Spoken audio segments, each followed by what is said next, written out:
আল্লাহ তাআলা বিশ্বনবীর 5টি বৈশিষ্ট্যের কথা বলেছেন। কয়টি? সবাই বলুন আওয়াজ করে, কয়টি? 5টি বৈশিষ্ট্যের কথা আল্লাহ তাআলা এই আয়াত দুটিতে উল্লেখ করেছেন। বিশ্বনবী সাল্লাল্লাহু আলাইহি ওয়াসাল্লামের জীবনী, ওনার বায়োগ্রাফি নিয়ে কথা বলাটা দুষ্কর, কারণ এটার কোনো শেষ নাই, কুল নাই, কিনারা নাই, বিয়ন্ডলেস, বাউন্ডলেস, বটমলেস। সুবহানাল্লাহ বলেন। কারণ তিনি তো এমন নবী যিনি হ্যাঁ বললে এটা শরীয়তে হালাল হয়ে যায়। নবীর মুখ দিয়ে যদি বের হয় হ্যাঁ, নাআম, ইয়েস, তাহলে এটা হালাল। ঠিক কিনা বলেন? এই নবীর মুখ দিয়ে যদি না বের হয় যে না, নো, তাহলে এটা শরীয়তে হারাম হয়ে যায়। কেমন নবী আমরা পেয়েছি যিনি হ্যাঁ বললে হালাল, না বললে হারাম, যিনি সাব্বাবা এই আঙ্গুলি উপরের দিকে উঁচু করলে চাঁদ ভেঙে দুই টুকরা হয়ে যায়, যে নবী জমিন থেকে পা উঁচু করলে আল্লাহর আরশে মেরাজে চলে যায়, এমন নবীর উম্মত আমরা হয়েছি। যে নবীকে বাদ দিলে কোরআন বোঝা যায় না, কারণ এই নবীর উপরই কোরআন নাজিল করেছে কে? এই নবীকে বাদ দিলে হাদিস বোঝা যায় না, কারণ হাদিস তো এই নবীর মুখনিসৃত পবিত্র বাণী। সুবহানাল্লাহ পড়েন। এই নবীকে বাদ দিলে জান্নাত চেনা যায় না, কারণ জান্নাত তিনি চাক্ষুষ দেখে এসে আমাদেরকে মেরাজ শেষে বর্ণনা করে শুনিয়েছেন। এই নবীকে বাদ দিলে জাহান্নাম চেনা যায় না, এই নবীকে বাদ দিলে আমার রবকে চেনা যায় না। ঠিক কিনা বলেন? তো বিশ্বনবীর 5টি বৈশিষ্ট্যের কথা আল্লাহ তাআলা এই সূরাতে উল্লেখ করেছেন। আল্লাহ রাসূল সাল্লাল্লাহু আলাইহি ওয়াসাল্লাম যখন মক্কাতে দাওয়াত দিচ্ছিলেন, মক্কার কুরাইশরা নানা ভাবে বিষ্ণু ইসা ইসলামকে কষ্ট দিচ্ছিল, নানা ভাবে ট্যাগিং করছিল, মিথ্যা অপবাদ দিচ্ছিল। কখনো কখনো তারা বিষ্ণু নবীকে বলছিল মিথ্যাবাদী, কাযযাব। কখনো বলছিল যে তুমি হচ্ছে জাদুকর, সাহির। কখনো বলেছে শায়ের, মুহাম্মদ তুমি কবি। কখনো বলেছে কাহিন, মুহাম্মদ তুমি গণক। এবং কখনো বলেছে মুহাম্মদ তুমি হচ্ছে মাজনুন, মানে পাগল। আওয়াজ করে সবাই পড়ুন নাউযু বিল্লাহি মিন যালিক। তাহলে বিশ্বনবীকে মৌলিকভাবে এই 5টি অপবাদ দিয়েছে। আমার কলেজের টুকরা সিলেটের ভাইরা, বিশ্বনবীর ব্যাপারে মিথ্যা অপবাদ মৌলিকভাবে দিয়েছে কয়টি? 5টি। বলেছে তুমি মিথ্যাবাদী, বলেছে তুমি গণক, তুমি কবি, তুমি পাগল, তুমি জাদুকর। বিশ্বনবীকে যে 5টি অপবাদ দেয়া হলো, আল্লাহ তাআলা এটা সহ্য করেন। এই 5টি অপবাদের বিপরীতে আল্লাহ তাআলা বিশ্বনবীর 5টি চমৎকার বৈশিষ্ট্য উল্লেখ করে সূরাতুল আহজাবের 2টি আয়াত নাযিল করেছেন। আওয়াজ করে পড়েন আল্লাহু আকবার।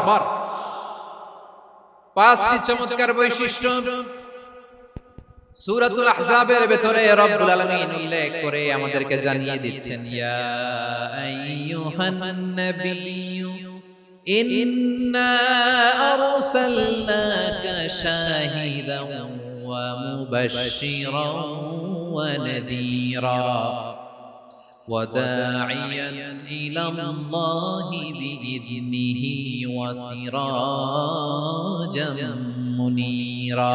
পড়েন আল্লাহু আকবার।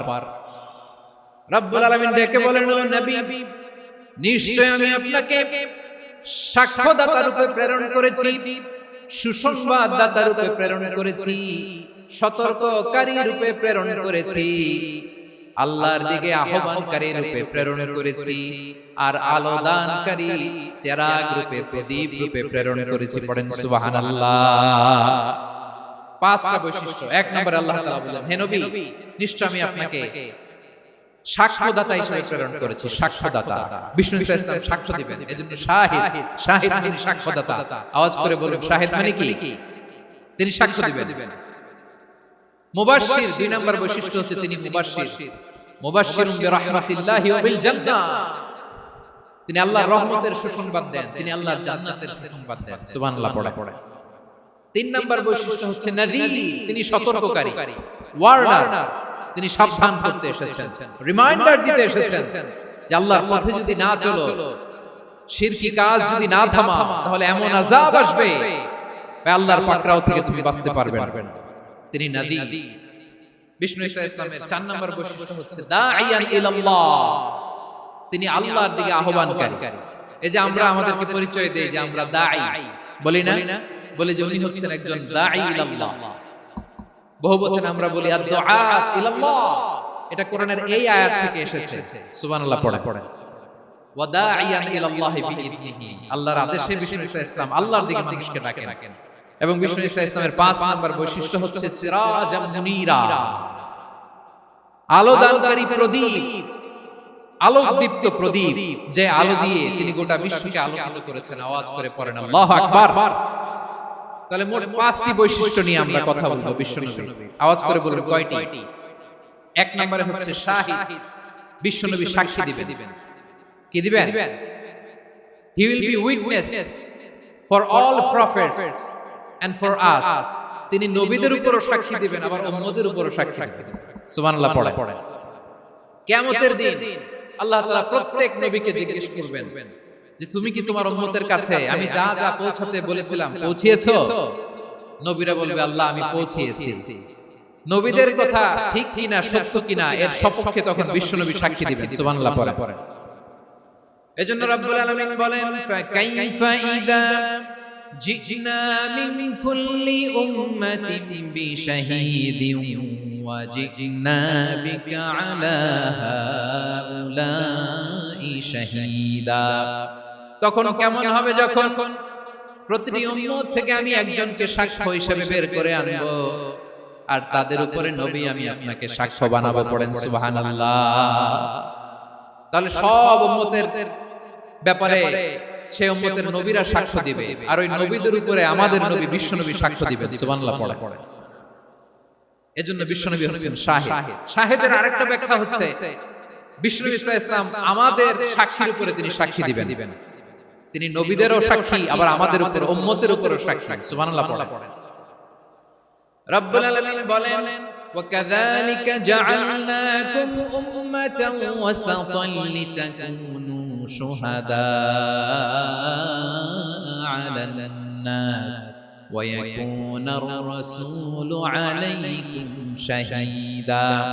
আর অনুরূপভাবে আমি তোমাদেরকে মধ্যমপন্থী উম্মত হিসেবে তৈরি করেছি, প্রেরণ করেছি, ব্যালেন্সড উম্মাহ, মধ্যমপন্থী উম্মাহ হিসেবে প্রেরণ করেছি, যাতে করে তোমরা সবার উপরে সাক্ষ্য দিতে পারো, আর যাতে তোমাদের নবী হতে পারে তোমাদের উপরে সাক্ষ্যদাতা। পড়েন সুবহানাল্লাহ। আমরা হচ্ছি ব্যালেন্সড উম্মাহ, আমরা সবার ব্যাপারে সাক্ষ্য দিব, আর আমাদের উপর সাক্ষ্য দিবে স্বয়ং বিশ্বনবী। সুবহানাল্লাহ পড়েন। তাহলে আমাদের নবী নবীদের উপরও সাক্ষী, আমাদের উপরও সাক্ষী। সেই বুখারীতে এসেছে আল্লাহ তাআলা কিয়ামতের দিন সাইয়েদনা নূহ আলাইহিস সালামকে বলবেন, নূহ তুমি কি দাওয়াত পৌঁছিয়েছো তোমার উম্মতের কাছে? নূহ আলাইহিস সালাম বলবেন হ্যাঁ আমি পৌঁছিয়েছি। এবার নূহের উম্মতকে আল্লাহ জিজ্ঞেস করবেন, হে নূহের উম্মতেরা তোমাদের নবী নূহ কি দাওয়াত পৌঁছিয়েছে? নূহের উম্মত বলবে না আল্লাহ, আমাদের কাছে কোনো সতর্ককারী আসে নাই, কোনো নবী আসে নাই, কোনো দাওয়াতও আমরা পাই নাই, আপনারাও চিনি নাই, জান্নাতও চিনি নাই, জাহান্নামও চিনি নাই। নূহ আলাইহিস সালাম বিপদে পড়ে যাবেন। তখন আল্লাহ বলবেন নূহ তুমি বললা পৌঁছিয়েছো, তোমার উম্মত বলে কিছু পায় নাই। নূহ তোমার কি কোনো সাক্ষী আছে? তোমার কথা আর তোমার উম্মতের কথা তো মিলে না। তুমি বললা তুমি আমার নির্দেশনা দাওয়াত পৌঁছে দিয়েছো, কিন্তু তোমার উম্মত বলে পায় নাই। নূহ তোমার পক্ষে কোনো সাক্ষী আছে? নূহ আলাইহিস সালাম বলবেন আছে। কে? উম্মতে মুহাম্মদ। তখন আমরা বলবো আল্লাহ নবী নূহ আলাইহিস সালাম তিনি আপনি যা যা বলেছেন ঠিক তা তার উম্মতের কাছে পৌঁছে দিয়েছে।